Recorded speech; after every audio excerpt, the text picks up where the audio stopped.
আসসালামু আলাইকুম, সবাইকে স্বাগতম আমাদের পদার্থবিজ্ঞান গতিবিদ্যা ক্লাসে। তো আমরা কথা না বাড়িয়ে ক্লাস শুরু করা যাক। আমরা আসলে আমাদের প্রথম ক্লাসটি অলরেডি নিয়ে ফেলেছি।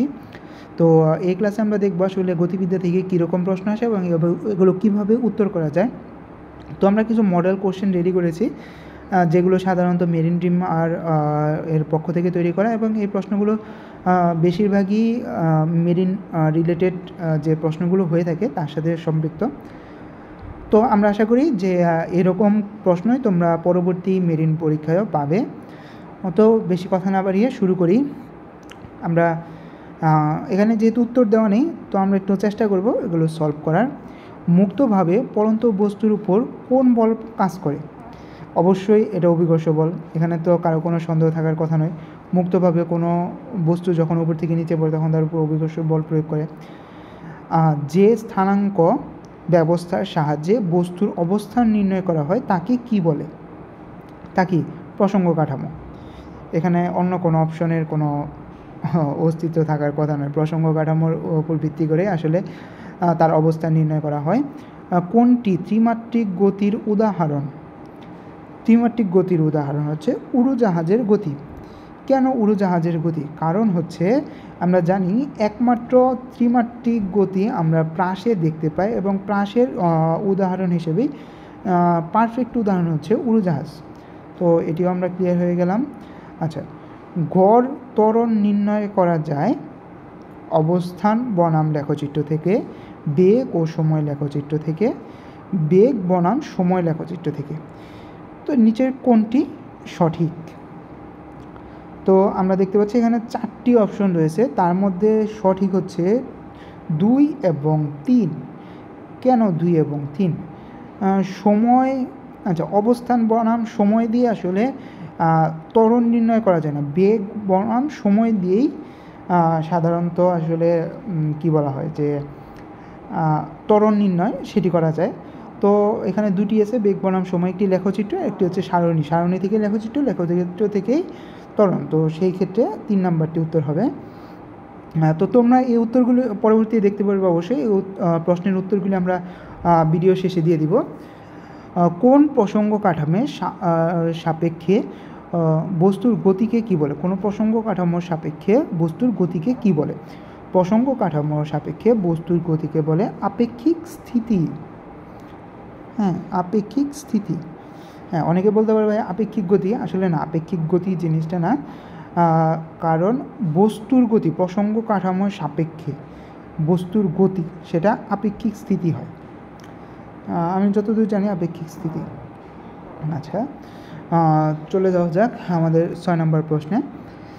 একটি বস্তু একটি নির্দিষ্ট দিকে সমত্বরণে গতিশীল হলে, একটি নির্দিষ্ট বস্তু নির্দিষ্ট দিকে সমত্বরণে গতিশীল হলে এর বেগ সময়ের সাথে বাড়তে থাকে। বস্তুটি অসম বেগে চলবে, বস্তুটি সমান সময়ে সামনে দ্রুত অতিক্রম করবে।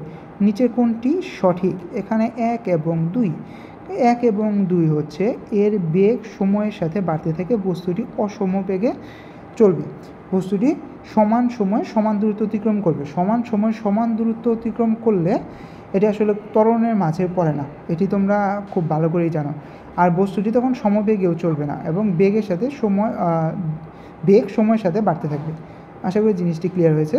তো তোমাদের একটি ইনফরমেশন আমি দিতে চাই, তা হচ্ছে যে মেরিন পরীক্ষায় সাধারণত 100 ms ক্যালকুলেটর ব্যবহার করা হয়, এবং প্রতিটি MCQর মান থাকে 0.5 মার্ক করে।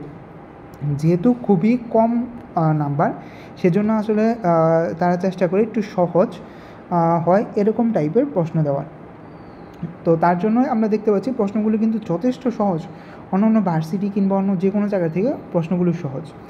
প্রসঙ্গ জড় প্রসঙ্গ কাঠামো বস্তুর জড়তা নীতির ওপর নির্ভরশীল। আচ্ছা, জড় প্রসঙ্গ কাঠামোতে বস্তুর জড়তা নীতির উপর নির্ভরশীল। এখানে কী কী অপশন আছে? গ্যালিলিওর গতিবিদ্যা, আইনস্টাইনের আপেক্ষিক তত্ত্ব, নিউটনের গ্যালিলিওর বলবিদ্যা। এখানে দেখা যাচ্ছে যে প্রসঙ্গ কাঠামোর জড়তা, এখানে অবশ্যই বলবিদ্যা যে দুটি আছে সেটি, আপেক্ষিক তত্ত্বের এখানে কোনো সময় নেই, তার মানে 1 ও 3। 1 ও 3 হচ্ছে উত্তর। আচ্ছা, সমত্বরণে গতিশীল বস্তুর দূরত্ব সময়ের লেখচিত্রের একটি সরলরেখা হবে, এটি সবার জানা কথা। তো এখন আসা যাক 9 নম্বর প্রশ্নে। দ্বিমাত্রিক বস্তুর উদাহরণ হলো লম্বা সরু কাঠি, পাতলা কাগজ, পাতলা টিনের পাত। তো এখানে উত্তর হবে পাতলা কাগজ এবং পাতলা টিনের পাত। এই দুটি কোথায় আছে? এই তো 3 নম্বরে আছে, পাওয়া গেছে। তো 10 নম্বর, মুক্তভাবে পড়ন্ত বস্তুর গতি কোন প্রকারের গতির উদাহরণ? একমাত্রিক গতি, কারণ মুক্তভাবে যেটি বসছে শুধু নিচের দিকে বসছে। আচ্ছা, একটি গাড়ি স্থির অবস্থা থেকে সচল হয়ে 2 মিটার পার সেকেন্ড স্কোয়ার ত্বরণে চলতে লাগলো। গাড়িটি 10 সেকেন্ড পর যে বেগে চলবে তা হচ্ছে কত? এটাই ক্যালকুলেশন করলে আসলে 20 আসার কথা 10 সেকেন্ড পরে, আর যেহেতু স্থির অবস্থান থেকে এটাই বোঝাই যাচ্ছে যে 20 মিটার পার সেকেন্ড হবে। এটি আসলে এত ক্যালকুলেশনের প্রয়োজন পড়ে না, তোমাদের সাথে যেহেতু 100 mAh ক্যালকুলেটর থাকবে তো সমস্যা নেই, তোমরা এটি নির্ণয় করতে পারবে। চলন্ত বাসে কোনো একটি ব্যক্তি একটি মুদ্রার উপরের দিকে নিক্ষেপ করলে যদি উহা তার সামনে পড়ে তাহলে ট্রেনটি কী হবে? সমবেগে চলবে। আচ্ছা, একটি প্রাসের সর্বাধিক আনুভূমিক পাল্লা 200 মিটার, এটি সর্বোচ্চ কত উচ্চতায় পৌঁছাবে? আচ্ছা, একটি প্রাসের সর্বোচ্চ আনুভূমিক, আমরা কিন্তু জানি যে সর্বোচ্চ উচ্চতায় যখন পৌঁছাবে তখন এটি ম্যাথ করলেও পাওয়া যায়, কিন্তু এটি আমরা যদি তোমার কি বলা হয় যে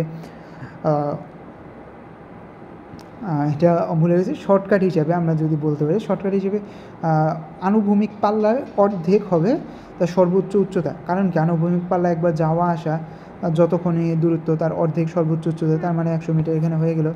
তারপরে 20 মিটার পার সেকেন্ড বেগে নিক্ষিপ্ত একটি বস্তু সর্বোচ্চ উচ্চতায় পৌঁছাতে 3 সেকেন্ড সময় নিলে এর সর্বাধিক আনুভূমিক পাল্লা কত হবে? সর্বাধিক আনুভূমিক পাল্লা হবে, আচ্ছা এই জিনিসটি আসলে ক্যালকুলেশনের প্রয়োজন। এই জিনিসটি ক্যালকুলেশন করলে আসতে পারে 20 মিটার পার সেকেন্ড বেগে নিক্ষিপ্ত একটি বস্তু সর্বোচ্চ উচ্চতায় পৌঁছাতে 3 সেকেন্ড সময় লাগে।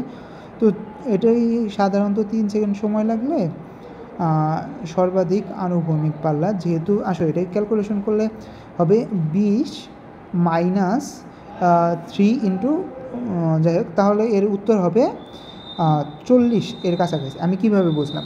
দেখো, যখন 20 মিটার বেগে নিক্ষিপ্ত হবে বস্তুটি তখন প্রতি সেকেন্ডে তার প্রায় 9 মিটার পার সেকেন্ড বেগ কমতে থাকবে। অর্থাৎ কি, প্রথম মিনিটে সে 20 মিটার উঠতে পারবে না, সে 11 মিটার উঠবে এবং দ্বিতীয়বার সে উঠবে মাত্র 2 মিটার, তারপরে তার বেগ শেষ। তো সেই হিসাবে আনুভূমিক পাল্লা হিসাব করলে হয় 40। এই জিনিসটি ক্যালকুলেশন আমি জাস্ট মুখে করলাম, তোমরা আরও ভালোভাবে করতে পারবে। এবং এই ভালোভাবে কীভাবে করতে হবে সেটি আমাদের পরবর্তী ক্লাসে আমরা দেখিয়ে দিব। কারণ আমরা জানি যে আমাদের একটি অধ্যায় পড়ার সময় 3টি পার্ট থাকে। প্রথমটি সূত্র আলোচনা, এবং দ্বিতীয়টি হচ্ছে আমাদের কীরকম প্রশ্ন আসবে, এবং তৃতীয়টি হচ্ছে ম্যাথমেটিক বিশ্লেষণ। তো ম্যাথমেটিক বিশ্লেষণে আমরা এই জিনিসটি দেখিয়ে দিব। এবং এখানে দেখা যাচ্ছে যে 15 নম্বর প্রশ্নে দেখা যাচ্ছে নিরপেক্ষ নিক্ষিপ্ত বিন্দুগামী আনুভূমিক সমতলকে কি বলে? নিক্ষেপণ সমতল, প্রসঙ্গ সমতল, দ্বিমাত্রিক সমতল, প্রাসের সমতল, এটি হবে প্রসঙ্গ সমতল। তো আমরা মোটামুটি বুঝতে পেরেছি আসলে আমাদের কীরকম প্রশ্ন আসে। তো এই প্রশ্নগুলো আমরা যদি ভালোভাবে পড়তে চাই তাহলে আমার এই জিনিসগুলো অনেক বারবার প্র্যাকটিস করতে হবে। এবং বারবার প্র্যাকটিস করার জন্য তোমরা আমাদের এই পিডিএফটি নিতে পারো। আমাদের এই পিডিএফটি নেওয়ার জন্য আমাদের মেসেঞ্জার গ্রুপে জয়েন হও, যা আমাদের ফার্স্ট কমেন্টে দেওয়া আছে। এবং আমাদের যে 3টি ক্লাসের কথা তোমাদের বলা হলো, যে প্রথম ম্যাথমেটিক ক্লাস, এবং পরেরটি হচ্ছে কীরকম প্রশ্ন হবে সেটি, এবং শেষেরটি হচ্ছে ম্যাথমেটিক বিশ্লেষণ। তো এই 3টি ক্লাস পাওয়ার জন্য আমাদের ইউটিউবে আমাদের সাথে জয়েন হতে পারো। এই তিনটি ক্লাস আমাদের ইউটিউবে পেয়ে যাবে। ইউটিউবের লিঙ্ক আমরা ফার্স্ট কমেন্টে দিয়ে থাকবো। তো অবশ্যই আমাদের মেসেঞ্জার গ্রুপ এবং ইউটিউবে জয়েন হয়ে থাকো আমাদের পরবর্তী ক্লাস পাওয়ার জন্য। সবাইকে ধন্যবাদ। আসসালামু আলাইকুম।